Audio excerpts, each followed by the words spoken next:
Hello বন্ধুরা, আসসালামু আলাইকুম। কেমন আছেন সবাই? শামুস কিচেনে আরও একবার আপনাদের স্বাগত জানাই। তো আজকে আমি কাঁচা আমের মোরব্বা বানাবো, সেটাই আপনাদের সাথে শেয়ার করব। আশা করছি আজকের রেসিপিটা আপনাদের ভালো লাগবে। আমের মোরব্বা বানানোর জন্য এখানে আমি 4টা আম নিয়েছি। তো আমগুলোকে আমি ভালোভাবে ধুয়ে নিয়েছি।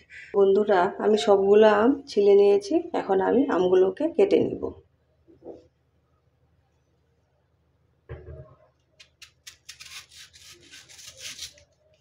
আমের মধ্যে আমার আঁটি শক্ত হয়ে গেছে,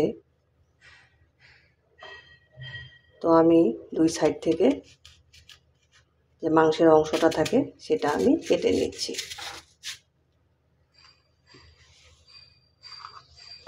এখন আমি এটাকে দু টুকরা করে নিলাম।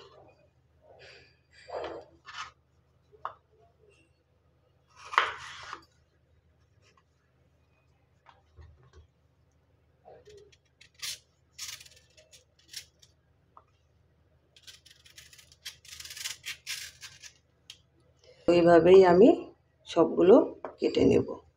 তো সবগুলো আমি একটা বোলের মধ্যে নিয়ে নিলাম। তো বন্ধুরা, আমি একটি কড়াইয়ের মধ্যে কিছু পানি দিয়ে দিলাম। এর মধ্যে আমি সামান্য পরিমাণে লবণ দিয়ে দিচ্ছি। লবণটা দিয়ে আমি ভালোভাবে মিশিয়ে দিচ্ছি।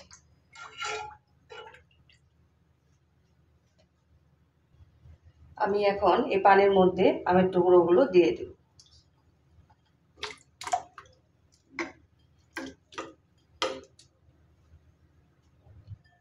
দিয়ে আমি আলতোভাবে নেড়ে দেব। তো আমি একটা ঢাকনা দিয়ে দিলাম যাতে দ্রুত পানিটা ফুটে ওঠে। তো আমার পানিটা ফুটতে শুরু করেছে, আমি একবার নেড়ে দিব। এটাকে ঘড়ি ধরে আমি 4 মিনিট মতো আমগুলোকে সিদ্ধ করে নেব। তো বন্ধুরা, আমার কিন্তু আমগুলো সিদ্ধ হয়ে গেছে, দেখেন। তো আমি এখন একটা ছাঁকনির সাহায্যে এইভাবে আমগুলোকে পানিটা ছেঁকে নেব। তো বন্ধুরা, আমি একটা আবার কড়াই বসিয়ে দিলাম। কড়াইয়ের মধ্যে আমি 1 কাপ চিনি দিয়ে দিলাম। এখানে আমি সামান্য পরিমাণে পানি দিয়ে দিচ্ছি। 4টা এলাচ দিয়ে দিলাম, মুখগুলো আমি ফাটিয়ে দিয়েছি। আর এখানে ছোট 4 টুকরা আমি দারুচিনি দিয়ে দিলাম। এখন আমি চিনিটাকে পানির সাথে ভালোভাবে মিশিয়ে নেব। আমার কিন্তু শিরাটা ফুটে উঠেছে, তো আমি এটাকে নাড়িয়ে ঘন করে নেব। তো দেখো বন্ধুরা, আমার কিন্তু শিরাটা ঘন হয়ে আসছে। তো আমি কিন্তু শিরাটাকে খুন্তির মধ্যে নিয়ে এরকম করে চেক করে দেখবেন যে শিরাটা ঘন হয়েছে কিনা। যখন এক তারের মতো হবে তখন বুঝবেন যে এটা সুন্দরভাবে হয়ে গেছে। করে রাখা আমগুলো দিয়ে দিচ্ছি।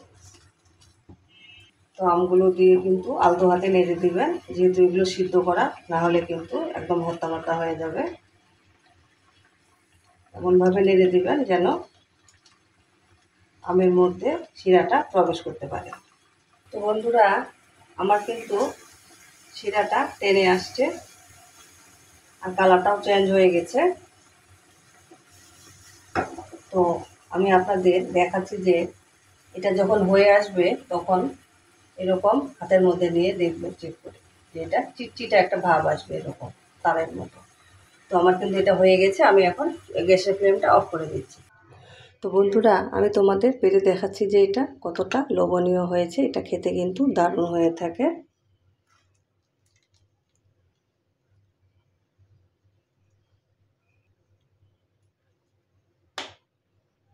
আর আমাদের আমের মোরব্বাটা কিন্তু একদম সিদ্ধ হয়ে ভর্তা ভর্তা হয়ে যায়নি। আর এই আমের মোরব্বাটা কিন্তু খুব সহজভাবে বানানো যায়, কোনো ঝামেলা ছাড়াই কিন্তু সুন্দর একটা মোরব্বা আমরা তৈরি করে নিলাম। আশা করছি আজকের রেসিপিটা আপনাদের ভালো লাগবে। যদি ভালো লেগে থাকে লাইক দিবেন, কমেন্ট করে জানাবেন কেমন হয়েছে। আপনাদের সুন্দর একটা কমেন্ট আমাকে উৎসাহ দেয় এরকম মজার মজার সহজ রেসিপি পেতে। আমার চ্যানেলটিকে সাবস্ক্রাইব করে আমার পাশে থাকবেন। সবাই ভালো থাকবেন। আসসালামু আলাইকুম।